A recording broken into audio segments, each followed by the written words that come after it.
To my YouTube channel ज्ञान education. आज के इस वीडियो में हम कवर करेंगे क्लास 10th साइंस का लाइफ प्रोसेस का टॉपिक रेस्पिरेशन। ये इस चैप्टर का पार्ट नंबर 4 है। हम हर पार्ट में एक एक लाइफ प्रोसेस का टॉपिक कवर करेंगे, ठीक है।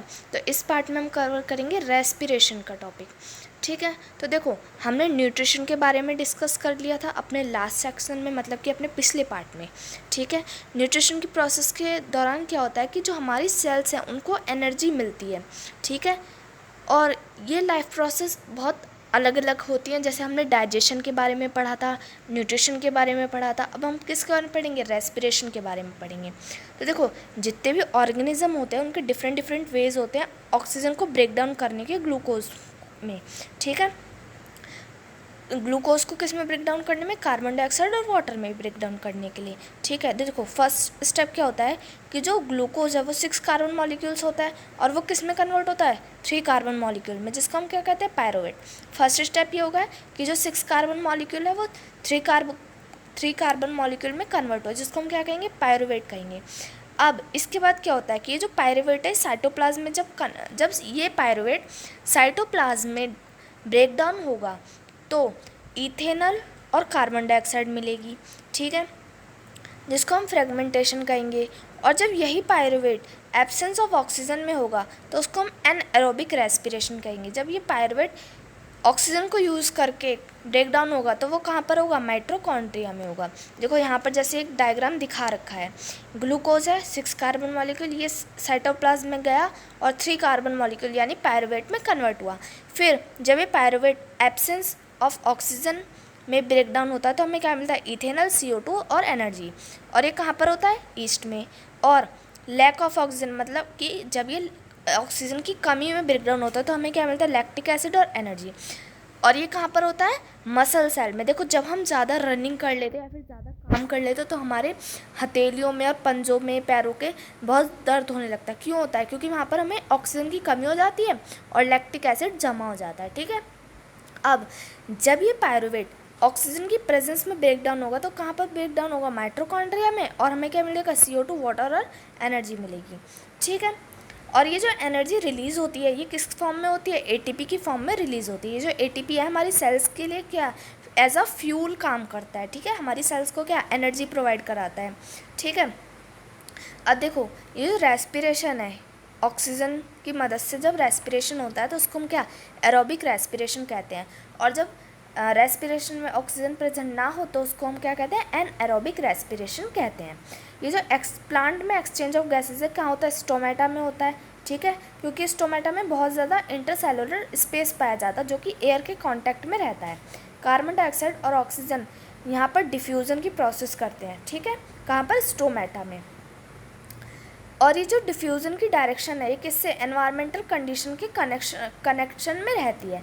रात के टाइम पे फोटोसिंथेसिस प्लांट्स अकर नहीं करते तो वो CO2 क्या छोड़ते हैं, ना कि लेते हैं। दिन के टाइम पे ये CO2 क्या लेते हैं और ऑक्सीजन को छोड़ते हैं क्योंकि फोटोसिंथेसिस परफॉर्म करते हैं, ठीक है। अब आ जाते हैं एनिमल्स पे। एनिमल्स क्या करते हैं? एनिमल्स के डिफरेंट डिफरेंट ऑर्गेनिज्म होते हैं जहाँ से वो ऑक्सीजन लेते तो वो एनवायरनमेंट से है, लेकिन जो एनवायरनमेंट से ऑक्सीजन वो लेते हैं वो डिफरेंट ऑर्गेनिज्म के द्वारा ली जाती है, ठीक है। अब जो टेरेस्ट्रियल ऑर्गेनिज्म होते हैं मतलब कि जो ज़मीन टेरेस्ट्रियल एनिमल मतलब कि जो ज़मीन पर रहने वाले एनिमल्स होते हैं ये ऑक्सीजन कहाँ से लेते हैं? एयर से लेते हैं, मतलब एटमॉस्फेयर से लेते हैं। लेकिन जो वाटर में एनिमल्स रहते हैं वो डिज़ोल्व हुई जो ऑक्सीजन वाटर में रहती है वहाँ से ऑक्सीजन लेते हैं, ठीक है। देखो, जो ऑक्सीजन डिज़ोल्व होती है वाटर में वो बहुत जल्दी डिज़ोल्व होती है in compare to oxygen in the air. इसलिए जो ब्रीथिंग रेट होता है एक्वेटिक ऑर्गेनिज्म का वो मच फास्टर होता है देन टेरेस्ट्रियल ऑर्गेनिज्म। फिश क्या करती हैं? वाटर को लेती हैं अपने माउथ से, ठीक है, और उसको गिल्स में पहुंचाती हैं और फिर जो भी उसमें ऑक्सीजन होता है उसको अपने ब्लड में डिज़ोल्व कर देती है, ठीक है। और जो टेरेस्ट्रियल ऑर्गेनिज्म होते हैं ये क्या करते हैं? ऑक्सीजन को एटमॉस्फेयर से लेते हैं, फिर उसको क्या करते हैं? डिफरेंट डिफरेंट ऑर्गेनिजम्स के थ्रू एब्जॉर्व कराते हैं। उनका स्ट्रक्चर एकदम अलग होता है ऑर्गेनिज्म का, जो टेरेस्ट्रियल ऑर्गेनिज्म होते हैं। जो हमारा एटमॉस्फेयर है वो एक ऑक्सीजन रिच एटमॉस्फेयर है, मतलब वहाँ ऑक्सीजन बहुत ज़्यादा पाई जाती है। तो जो एक्सचेंज ऑफ ऑक्सीजन और कार्बन डाइऑक्साइड होता है हमारी बॉडी में, वो जो सरफेस होती है वो बहुत ज़्यादा फाइन यानी पतली और डेलिकेट यानी नर्म कोमल होती है। ठीक है, इस सरफेस को प्रोटेक्ट करने के लिए भी हमारी बॉडी बहुत सारे फंक्शंस परफॉर्म करती है। ठीक है, सबसे पहले देखो ह्यूमन बींग्स का रेस्पिरेटरी सिस्टम यहाँ पर समझाया गया है। तो देखो ह्यूमन बींग नॉस्ट्रिल से एयर को एटमॉस्फेयर से लेते हैं। ठीक है, फिर वो एयर कहाँ जाती है, हमारे नॉस्ट्रिल्स में जो हेयर्स होते हैं उनके थ्रू फिल्टर होती है। फिर ये कहाँ पर जाती है, हमारी म्यूकस में जाती है। म्यूकस क्या इस प्रोसेस में हेल्प करती है एयर को थ्रोट तक पहुँचाने के लिए। फिर ये थ्रोट में जाकर रिंग्स ऑफ कार्टिलेज तक जाती है। ये जो रिंग्स ऑफ कार्टिलेज है ये क्या प्रिवेंट करते हैं कि जो हमारा गला है वो चिपके ना, मतलब वहाँ पर कोलैप्स ना हो।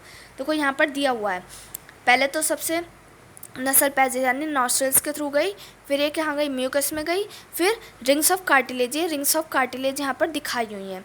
ठीक है, उसके बाद ये कहाँ गई, लंग्स में गई। हमारा लंग्स आगे चल के दो पार्ट्स में डिवाइड होता है और ये जो दो पार्ट्स हैं किस में कन्वर्ट हो जाते हैं, एल्वोलॉय में। एल्वोलॉय से बहुत सारी नसें कनेक्ट रहती हैं। ठीक है, जैसे वेन्स, आर्टरीज है ना, जहाँ पर एक्सचेंज ऑफ गैसेज होता है। ठीक है, ये है हमारा क्या, रेस्पिरेटरी सिस्टम। अब देखो जो एनिमल्स होते हैं जिनका बहुत बड़ा साइज़ होता है और बहुत ज़्यादा ऑर्गन्स उसमें पाए जाते हैं, उसमें पॉसिबल नहीं है कि ऑक्सीजन की डिलीवरी पूरे पार्ट्स में हो पाए बॉडी के। ठीक है, इसलिए उसमें रेस्पिरेटरी पिगमेंट होता है जो कि ऑक्सीजन को पूरे पार्ट में कह सकते हैं पूरे पार्ट में ऑक्सीजन डिलीवर करने में हेल्प करता है। ये रेस्पिरेटरी सिस्टम कौन सा होता है, होमोग्लोबिन होता है रेस्पिरेटरी पिगमेंट। होमोग्लोबिन क्या, होमोग्लोबिन में ऑक्सीजन पाई जाती है जो कि पूरे ब्लड में फ्लो करती है। और ये होमोग्लोबिन क्या, रेड ब्लड कॉर्पस है। ये जो होमोग्लोबिन है सबसे ज़्यादा किस में, कार्बन डाइऑक्साइड में डिजॉल्व होती है। ठीक है, तो ये था हमारा रेस्पिरेशन का टॉपिक। अगले पार्ट में हम कवर करेंगे टॉपिक क्या, ट्रांसपोरेशन। देखो हम अपने हर पार्ट में लाइफ प्रोसेस का एक एक टॉपिक कवर कर रहे हैं ताकि ये इजीली सबको समझ आ सके। ठीक है, तो इस पार्ट में हमने क्या कवर करा था, रेस्पिरेशन टॉपिक कवर करा था। अगले पार्ट में हम कवर करेंगे ट्रांसपोरेशन का टॉपिक। तो अगर आपको ये वीडियो अच्छी लगी तो वीडियो को लाइक करो और चैनल को सब्सक्राइब करो।